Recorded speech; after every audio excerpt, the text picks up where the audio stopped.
Hare Krishna. Thank you for joining this morning. Srimad Bhagavatam class and chanting, attentive chanting. We'll make a start. And thank you all for joining. Thank you, Prem Prakash Prabhu and Shani Mataji. Nice to see your name there. Nice. I hope you're back in UK.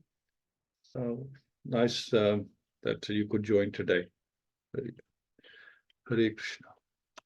So we'll continue with the Jada Bharata. So we've been discussing Jada Bharata, and we discussing Maharaja Bharata became a Dea, and then he became Jada Bharata. So 3 lifetimes, and this time he's making sure that he doesn't make any mistakes and goes back home, back to Godhead, because he was that close, and just one small mistake cost him, a lot. I wouldn't say daily because that'd be like a pun, but so it cost him a lot. And now he's making sure that he doesn't do the same thing again, because Maya is very strong. It can pull you without you even realizing. You only realize afterwards, once things have gone wrong, that, oh, what happened, So at that time, you don't realize what you're doing wrong. This is the problem. So Sukadeva Goswami continued, my dear king, after this, King Rahugana, ruler of the states known as Sindhu and Suvira, was going to Kapila ashram. So his father had died. This is Jada Bharata. His father had died, and he's at the mercy of his brothers. And they were giving him like Shudra jobs to do, although they're Brahmins, because he didn't seem capable of doing anything, that requires intellect. So they gave him like Shudra jobs to do.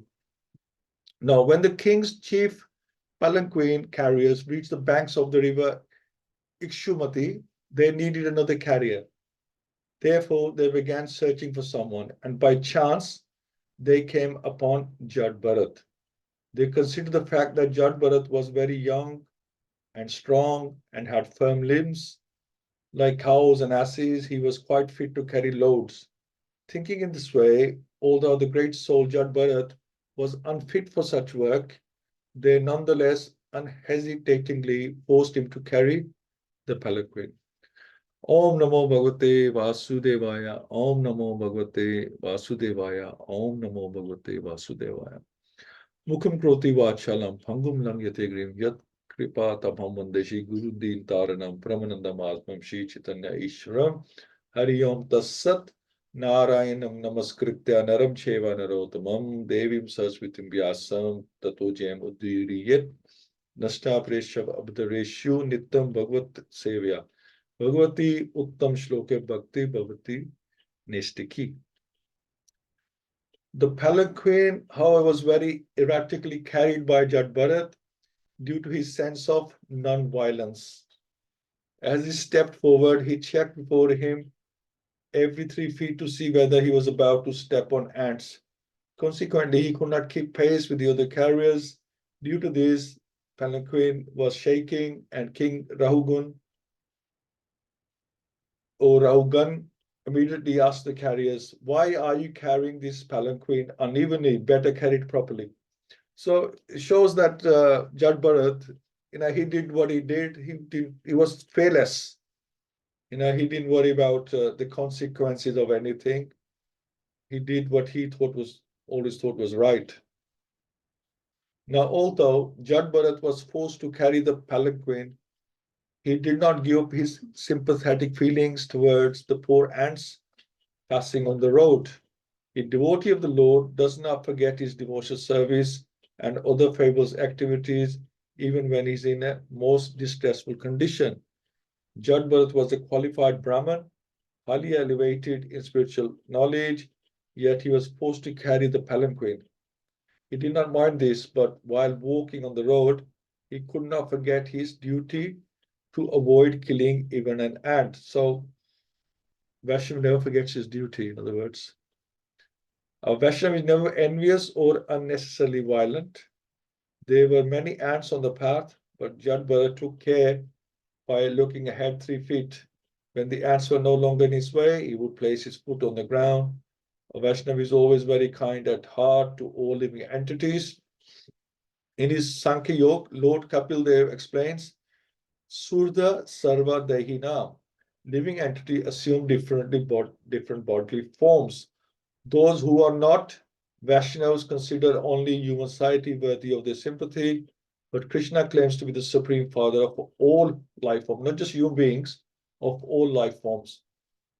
So consequently, the Vaishnav takes care not to annihilate untimely or unnecessarily any life form.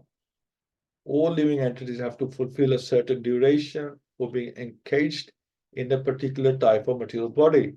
They have to finish the duration allotted a particular body before being promoted or evolved to another body. Killing an animal or any other living being simply places an impediment in the way of his completing his term of imprisonment in a certain body. One should therefore not kill bodies for one's sense gratification, for this will implicate one in sinful activity, because you are interfering with God's arrangements and how everybody's living their karma, and if you are interfering with that, then you will incur sinful activity. And also, I was just reading that Jiva Deya, as Mahaprabhu has told us, which should do Jiva Deya. Now, Jiva Deya doesn't just apply to human beings. When we're doing Jiva Deya, it also applies to the other entities as well in different bodies. So Jiva Deya, you have to have Jiva Deya for all the entities, not just human entities. When the palanquin carriers heard the threatening words of Maharaja Rahugana, they became very afraid of his punishment and began to speak to him as follows. O Lord, please note that we are not at all negligent in discharging our duties. We have been faithfully carrying this palanquin according to your desire. But this man who has been recently engaged to work with us cannot walk very swiftly. Therefore, we are not able to carry the palanquin with him. The other palanquin carriers were Shudras, whereas Jada Bharata was not only a high caste Brahmin, but also a great devotee.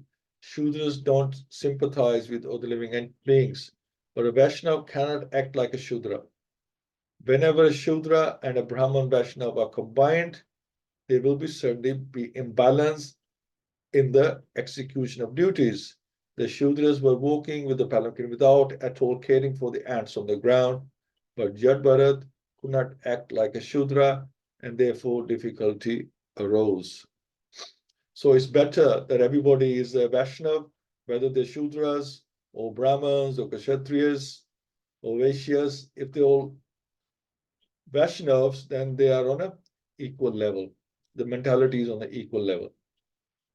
King Rahugana could understand the speeches given by the carriers, who were afraid of being punished. He could also understand that simply due to the fault of one person, the palanquin was not being carried properly. Knowing this perfectly well and hearing their appeal, he became a little angry.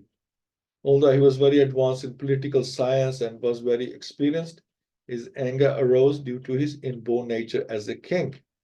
Actually, King Rahugana's mind was covered by the more of passion, and he therefore spoke as follows to Jada Bharata, whose Brahman effulgence was not clearly visible, being covered like a fire covered by ashes. So although he was very effulgent, because of his uncleanliness, he was covered, and he couldn't see the shine on his body, on his face. The distinction between Rajogan and Sattvagan is explained in this very verse. Although the king was very upright and advanced in political science and governmental management, he was nonetheless in the mode of passion, and therefore, due to a slight agitation, he became angry. And that sounds familiar. This is what happens to us sometimes. We get agitated over little things. Jada Bharata, despite all kinds of injustice, endured because of his deaf and dumb display. He remained silent by the strength of his spiritual advancement. Nonetheless, his Brahma Tej, his Brahman effulgence was indistinctly visible in his person. King, so although it might not be, his stage might not be obvious because of his uncleanliness, but from his behavior, he was, definitely a realized soul. King Rahugan told Jada Bharat, "How troublesome this is, my dear brother. You certainly appear very fatigued because you have carried this palanquin alone without assistance for a long time and for a long distance." So he was being teased by the king. "I see that you are not very firm, not very strong and stout. Aren't you? Aren't your fellow carriers cooperating with you?" In this way, the king criticized Jada Bharat with sarcastic words. Yet, despite being criticized in this way, Jada Bharat had no bodily conception of the situation. He knew that he was not the body, for he had attained his spiritual identity. He was neither fat, lean, or thin, nor had he anything to do with a lump of matter, a combination of the five gross and three subtle elements. He had nothing to do with the material body and its two hands and legs. In other words, he had completely realized his spiritual identity, Aham Brahmasmi. He was therefore unaffected by this sarcastic criticism from the king. Without saying anything, he continued carrying the palanquin as before. So if somebody talks to us like that, I would get pretty angry about it. But he's saying that Jada Bharat, because he was not connected to the body in any way, didn't really bother him because he knows that this is not my body anyway. So I'm the spirit soul. Jada Bharat was completely liberated. He did not even care when the dacoits attempted to kill his body, which we talked about last time. He knew that he certainly was not the body. Even if the body were to be killed, he would not have cared. But he was thoroughly convinced of the proposition found in Bhagavad-Gita, na haniyate haniyamane sharire. So his spirit soul, he understands that. He knew that he could not be killed even if his body were killed. Although he did not protest, the Supreme Personal Godhead and his agent could not tolerate the injustice of the dacoits. Therefore, he was saved by the mercy of Krishna. And the dacoits were killed. In this case, while carrying the palanquin, now that was last time where the dacoits were killed by Kali. This time, while carrying the palanquin, he also knew that he was not the body. This body was very strong and stout, in sound condition, and quite competent to carry the palanquin. Due to his being freed from the body conception, the sarcastic words of the king did not at all affect him. The body is created according to one's karma, and material nature supplies the ingredients for the development of a certain type of body. So the soul the body covers is different from the bodily construction. Therefore, anything favorable or mischievous done to the body does not affect the spirit soul. The Vedic injunction is asango hi ayam purusha. The spirit soul is always unaffected by material arrangements. So he's always thinking on the spiritual platform, and he knows nobody could harm him. And as is mentioned, that he wasn't really that bothered about the body. Actually, to be honest, he couldn't wait to get into the body so he could go back home, back to Godhead as a spirit soul. Thereafter, when the king saw that his palanquin was still being shaken by the carriers, he became very angry and said, "You rascal, what are you doing? Are you dead despite the life within your body? Do you not know that I am your master? You are disregarding me and are not carrying out my order. For this disobedience, I shall now punish you just as Yamraj, the superintendent of death, punishes sinful people. I shall give you proper treatment so that you will come to your senses and do the correct thing." So, thinking himself a king, King Rahugan was in the bodily conception and was influenced by material nature's modes of passion and ignorance. Due to madness, he chastised Jada Bharat. with uncalled for and contradictory words. Jada Bharata was a topmost devotee and the day abode of the Supreme Personality Godhead. Although considering himself very learned, the king did not know about the position of an advanced devotee situated in devotional service. Nor did he know his characteristics. Jada Bharat was the residence of the Supreme Personality Godhead. He always carried the form of the Lord within his heart. He was a dear friend of all living beings, and he did not entertain any bodily conception. He therefore smiled and spoke the following words. So he still didn't get angry after all that, and didn't get worried, have any fear. So he replies, the distinction between a person in the bodily conception and a person beyond the bodily conception is presented in this verse. So Srila Prabhupada is saying, in the bodily conception, King Rahugan considered himself a king and chastised Jada Bharat in so many unwanted ways.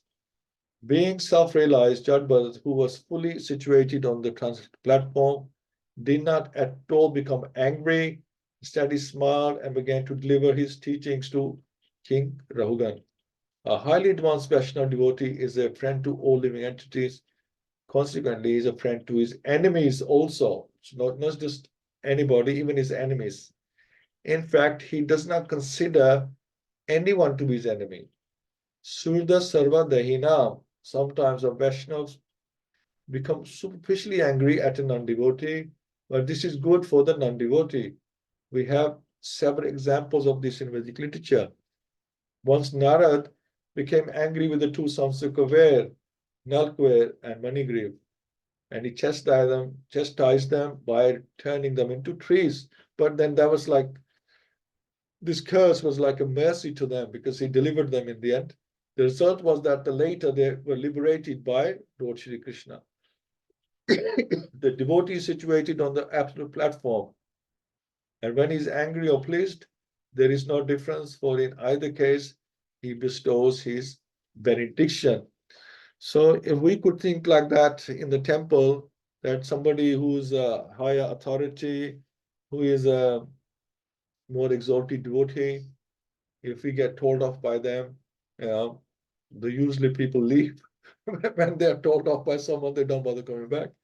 But if we think in these terms, that take it as a advice or instruction that we could learn from, then why not? Learn from that, and you find the people who become exalted, even they at some time or another were, being told off about something and or criticized in some way, but they took that as an instruction and even improve them even more. So if we could have that attitude, improve ourselves, trying to see, is any truth in what this person is saying? Can I make things better in my life some way? Can I improve myself? If we could take it as a positive, then we can do a lot for ourselves instead of just being sensitive and taking things in a negative way and then bringing ourselves down, bringing our bhakti down, our service down. Then what is the point? We are the losers in that. The great Brahmana Jada Bharata said, now he's replying to King Rahugan. The great Brahman Jada Bharata said, my dear king and hero, whatever you have spoken sarcastically is certainly true. Actually, these are not simply words of chastisement, for the body is the carrier. The Lord carried by the body does not belong to me, for I am the spirit soul. There is no contradiction in your statements because I am different from the body.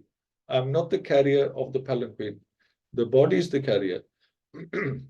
Certainly, as you have hinted, I have not labored carrying the palanquin, for I am detached from the body. You have said that I am not stout and strong, and these words are befitting a person who does not know the distinction between the body and the soul. The body may be fat or thin, but no learned man would say things of the spirit soul. As far as spirit soul is concerned, I am neither fat nor skinny. Therefore, you are correct when you say that I am not very stout. Also, if the object of this journey and the path leading they were mine, there would be many troubles for me. But because they relate not to me, but to my body, there is no trouble at all. So Jada Bharata actually turned the whole thing around. He said, I actually agree with you. You're quite right. And he gave the reasons why he agrees with him. But this is like, transcendental knowledge. And King Rahugan wasn't expecting that at all. He was expecting some silly answers from, if at all, from Jada Bharat. But he actually got transcendental knowledge, spiritual knowledge that, of the highest form, and like he was like shocked. In Bhagavad-Gita, it is stated that one who is advanced in spiritual knowledge is not disturbed by the pains and pleasures of the material body. The material body is completely separate from the spirit soul, and the pains and pleasures of the body are superfluous. The practice of austerity and penance is meant for understanding the distinction between the body and soul, and how the soul can be unaffected by the pleasures and pains of the body. Jada Bharat was actually situated on the platform of self-realization. He was completely aloof from the body conception. Therefore, he immediately took his position and convinced the king that whatever contradictory things the king had said about his body did not actually apply to him as a spirit soul. Fatness, thinness, bodily and mental distress, thirst, hunger, fear, disagreement, desires for material happiness, old age, sleep, attachment for material possessions, anger, lamentation, illusion and identification of the body with the self are all transformations of the material coverings of the spirit soul. A person absorbed in the material bodily conception is affected by these things. But I am free from all bodily conceptions. Consequently, I am neither fat, nor skinny, nor anything else you have mentioned. My dear king, you have unnecessarily accused me of being dead, thou alive. In this regard, I can only say that this is the case everywhere, because everything material has its beginning and end. As far as you are thinking that you are the king and master and thus trying to order me, this is also incorrect, because these positions are temporary.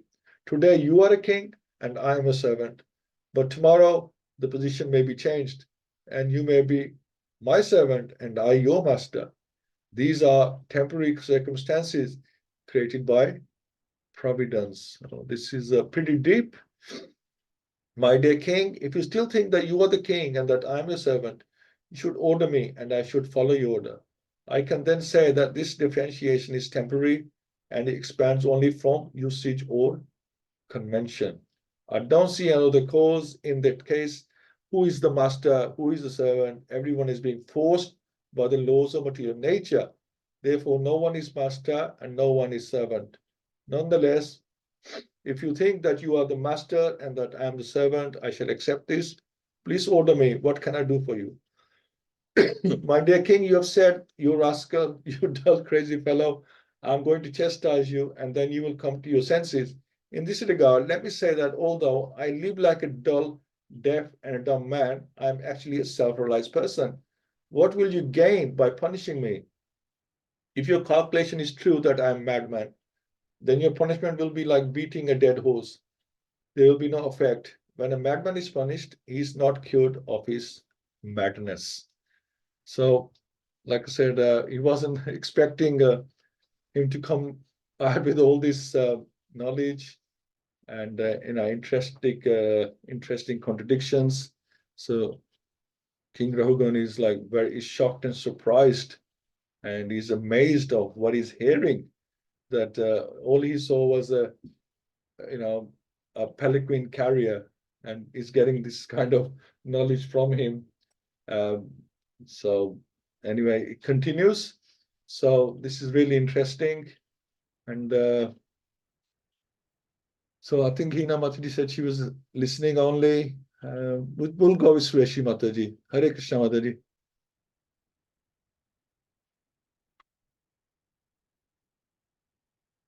Hare Krishna. Hare Krishna Mataji. Hare Bol.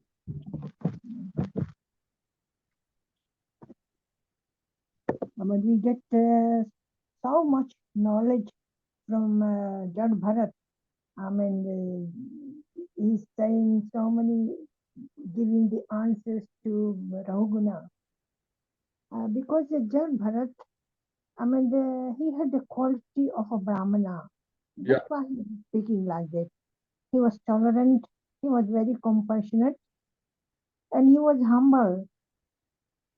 I mean, even though Rahugana was saying so many things, he was so quiet and tolerant and humble.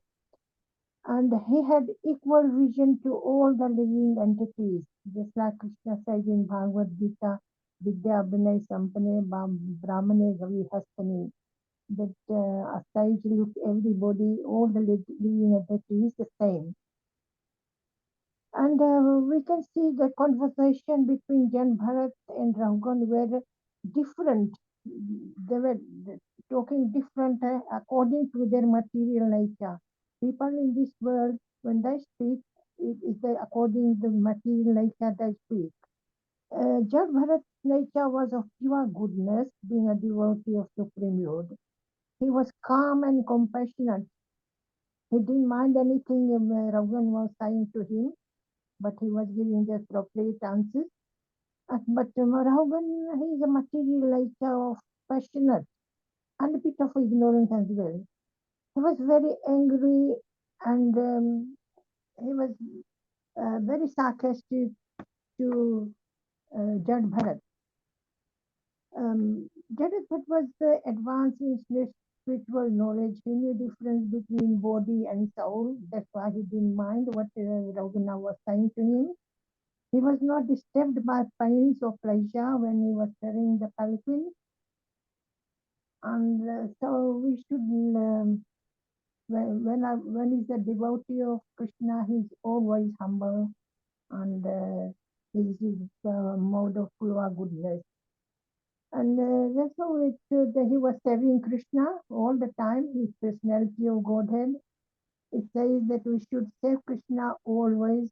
If you serve someone else with another master, then Krishna, that person might forget what when you serve in a few years time or few weeks time, he'll forget that you have served him. But Krishna, he'll never forget, and he's never forget the service of his devotee. He's never ungrateful. When we are in danger, sometimes we expect people to help us, but people might not help us. But Krishna always helps, no matter what kind of danger you. He never forget even little service you do for Krishna. He never forget even in your past life you do some sort of service, but we forget. But Krishna never forget. So in this life he tries to have like a Gajendra Moksha is a very good example. He done little bit of service in past life. So Krishna, when he called out for Krishna, he came to help them. So we must all write our devotional service to Krishna and then Bharat done his previous life, the service of Krishna. So he never forget he had all the qualities for the Vaishnava. And very, very nice, very interesting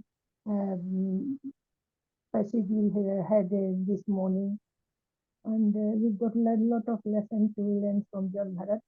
Just follow his instruction, what he was carefully, that we are not this body. I mean, all the pains are going about body, what we think, if you see our soul, the soul is the one going to take our next body. Hare Krishna. Hare Krishna. Thank you so much, Mati. Yeah, it's we learned so much, we discussed so much, and talking about myself that when it comes to when you're sort of tested, you tend to forget everything. We just think on the bodily platform or just thinking like an ordinary person. All that knowledge that we gain, that we just need to apply it. Our knowledge should be that it should be always readily available. I think thinking about it, I think because we forget it, because we don't apply it at any time, right? We're not living our life, according to the shastras, right? So when we're thrown in the deep end, we're not able to do anything because at that time we're in a panic mode or we are struggling. So how are you going to use that knowledge in that situation? It's like playing a music instrument. If you don't practice it at all the times, and if you are put in an orchestra or a kirtan, then you will definitely not be able to play. You know, if you're playing it, that you could just play in your sleep. You know, say Mridanga, you could play in your sleep. You know, you become that habitual with it, and then when you are in a situation where you are being observed, or you are the expectations from you, then if you have practice, then it will become normal. If you haven't practiced, then that won't be the time to practice. That time you have to show that you have learned. So similarly, I think with the Krishna consciousness as well, that because we don't remember Krishna all the time, and we don't live our life in Krishna consciousness. So we're not able to apply ourselves when we get into some kind of situation or struggle, uh, right? So you're not going to be able to use that knowledge at that time. So I think we need to apply ourselves all the time, do everything according to Krishna consciousness, and then it'll be just automatic. Then when we are squeezed, then it will automatically we'll be using those tools and that knowledge in that situation. Thank you so much, Mataji. Praveen Mataji, Hare Krishna. Hare Krishna, Prabhuji, then Pranam to everyone. Thank you for the class. Yeah, the only thing that stood for me, apart from all the points Mataji has made, that we have to take the criticism, like we have to introspect if somebody's senior devotee says something. So we have to see, what we can learn rather than being affected by it. So, or by anybody in life as well, then life is not pain, you don't fall out with anybody, and it's better that way. But as a devotee, it makes sense, because when somebody says something, you learn from it rather than getting angry. So a devotee has to be calm and compassionate. And that's what I learned from school as well, because we did Sanskrit for a very short time when we were 11, and I did something wrong, and the teacher, because her name was Joshi, and she told the whole class did it wrong, but I was the only one who was told off. And I cried, why she's only telling me off and everybody's done it wrong? And she said, well, you only say to somebody who is very dear to you. So from that point, I always learned that if somebody is saying something to you because they care for you, that's why they're trying to tell you if you're doing something wrong. So devotees, because they're compassionate, so that's why they say something, no, don't do this way, or you've done this wrong. So we should take it, happily. Hare Krishna, Prabhuji. Hare Krishna. Yes. I mean, we have to investigate that is there any truth in this, but still, there's positives in everything. We can take the positives, and if something seems negative, then let's not take the negativity into us. We just try and take the positives of that and move on, because we got to remember that super soul is in our heart, and super soul is in the other person's heart as well. So we say, look, Krishna, this is your arrangement. We just take everything as Krishna's arrangement. And then we don't get agitated, we don't get upset. Otherwise, you just want to analyze everything and analyze and just drive ourselves crazy. What's the point of that? Just remember that Krishna is in control, and it was his arrangement, and he's trying to teach me something, and just learn some positive lesson and move on. I think that's the best way. Yeah, and the other, like the motivators, they say if somebody said something, if it is wrong, it doesn't matter because it's wrong. So why you're affected? And if it is right, again, it doesn't matter because it is true what the other person is saying. So we should not be affected. But it is hard in real life. It is Like, very difficult, and it is very difficult. This is why we need this wisdom. We need this transcendental knowledge, so we can strengthen our intelligence and get those tools by which we can handle every situation. We need to learn, we need to understand. We get upset because we're not on the realized platform. We don't understand how to process information in the shastras. We need to learn to process the information through shastric knowledge, and then we will not be affected so much, because we are processing things with mundane knowledge and it doesn't make any sense, or we're just thinking on the mundane platform. We won't get upset by that. We have to use a higher knowledge to understand things. Thank you, Anand. And you. Pundikaksh Prabhu, Hare Krishna. Hare Krishna, Prabhuji. Hare Krishna. Yeah, I mean, so many points in this. Already shared by Mataji's and you as well. One of the point is like self-realization, realizing that you're the soul, not the body. To say it is very easy. We can read the sloka, we can recite the sloka, na jayate mriteva kadachin. But to have the conviction is very difficult. But seriously, when you have that conviction, then you'll develop fearlessness. And then you understand that, okay, death is also one of the change. But without that conviction, it's very hard to believe that we are just the souls, not the body. And Bharat Maharaj has seen that in real time. That's why there is no fear in him. I mean, he was not overreacting to anything, even though he is being insulted by the Sudras, by the king, by his own brothers. Still, he did not overreact because he understands that anything, whatever activity he do, it will create an obstacle in his path of Krishna consciousness.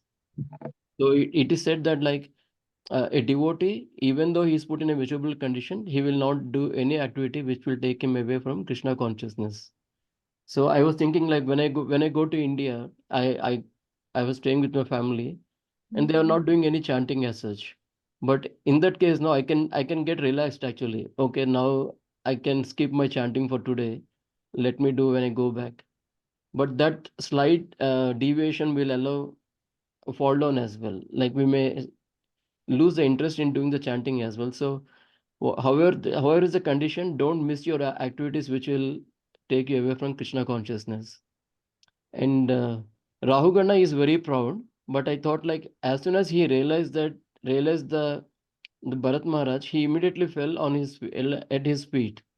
So it is also good, like okay, you're proud, but once you realize, understand and follow the guidelines, and that is very much required.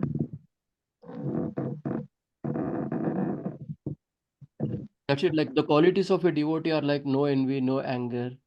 Um, they carry the Lord in their heart, and they never accuse for the Lord saying that you put me in a distress condition. Rather, they will understand and go to the Lord for the solution. Um,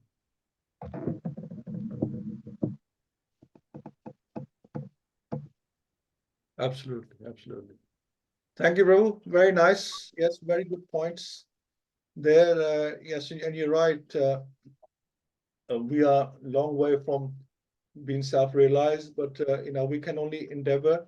We have to, it's our duty to practice and learn and do the best we can. Uh, where we go with that, only Krishna. Only Krishna knows, how far we can go with this, but we have to give it our best and try and learn.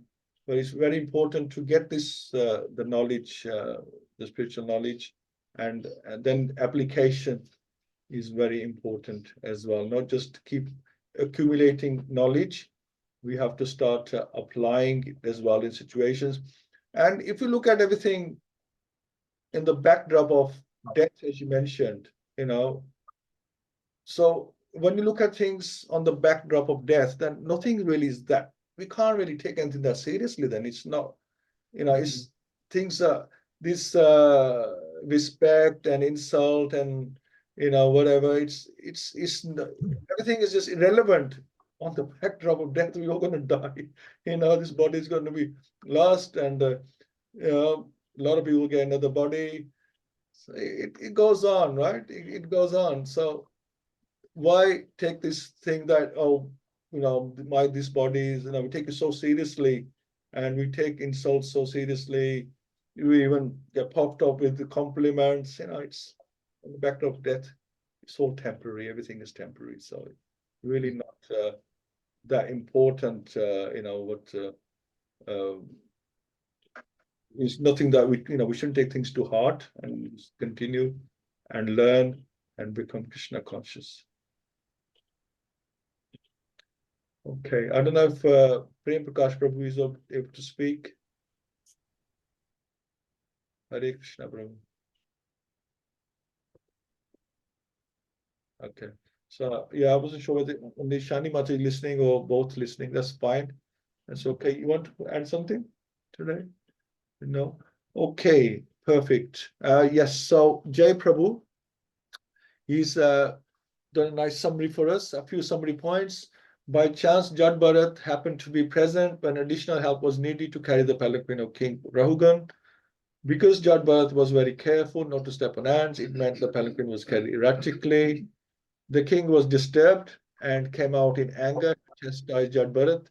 He sarcastically criticized Bharata of having an old and weak body, being puffed up with false prestige. The king told Bharata that he was his master. Jada Bharata explains to the king that he is not the body, but is the spirit soul. Fatness, thinness, old age are all body conception. Being a master or servant are all temporary.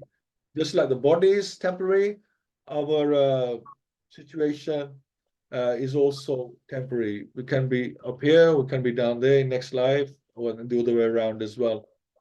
Created by providence, roles could change or even reverse at any point in time or in future lives.